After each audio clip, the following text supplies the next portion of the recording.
Hello，大家好，我係 Linda 老師。今日嘅課題咧就係點樣去練歌啊？點樣去練歌？因為咧其實多多少少其實我哋已經教咗好多嘢啦包括係吸得深啦好似聞花香咁吸得深啦，咁啊跟腰腹要有力啦，撐住佢啦，咁啊跟住講埋個聲音位置啦，唔好跌落喉嚨。其實點點滴滴我哋都教咗好多。咁有啲同我講，佢話：哎呀，我覺得呢樣唔覺得嗰樣，即係如果三樣嘢我搞唔掂即係初學嘅同學真係會有困難我都明白咁我咧就會 suggest 佢哋一樣一樣去練，一樣一樣去練。咁樣譬如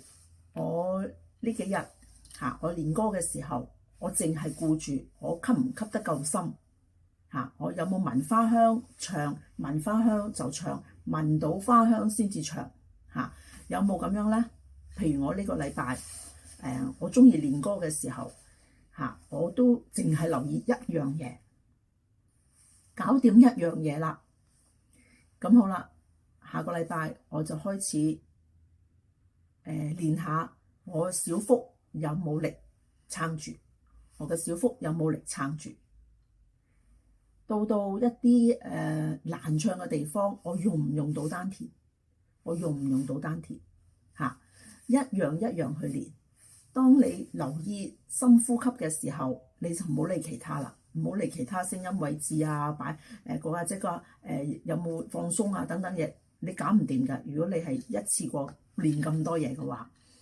到你話深呼吸我搞掂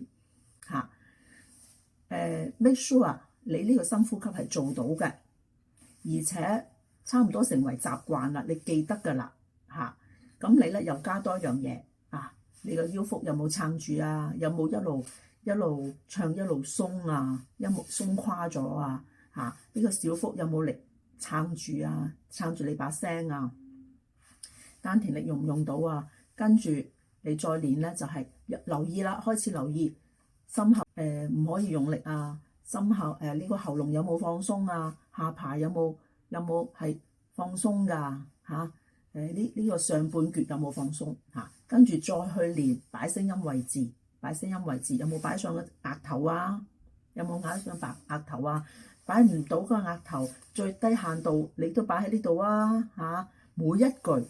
每一個字都要喺做到，其實都要做到呢幾樣嘢，起碼咁但係如果你當然你一次過係練唔到咁多嘢㗎，因為你都唔熟悉，係咪？練得個頭又唔記得放鬆等等嘅嘢，咁你就一樣一樣慢慢去練習。當你唱一隻歌嘅時候，淨係顧住一樣嘢如果我今日係練嘅將個聲音位置擺喺額頭嘅，或者擺喺眉心嘅，我就係逐個字逐句每一個字我都係由呢度出去，由呢度出去，由呢度出去，嗰個注意力嗰個集中力都係顧住一樣嘢，如果你話哎呀咁我咪唔記得用力咯，咁翻轉頭再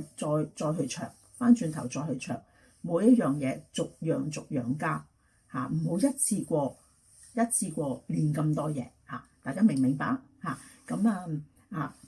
當你練嘅時候要留意每一個字都要係做到你今日想練嘅嘢每一個字唔係話一句，唔係一段，而係每一個字都要聽住嗰個聲音係咩嘅一回事。你有冇放鬆？如果你今日係練放鬆嘅，有冇放鬆到？有冇放鬆到？有冇放鬆到？放鬆嘅OK。咁希望大家慢慢練，唔好心急，逐個字都要唱靚為止。OK。咁係咁先啦，拜拜。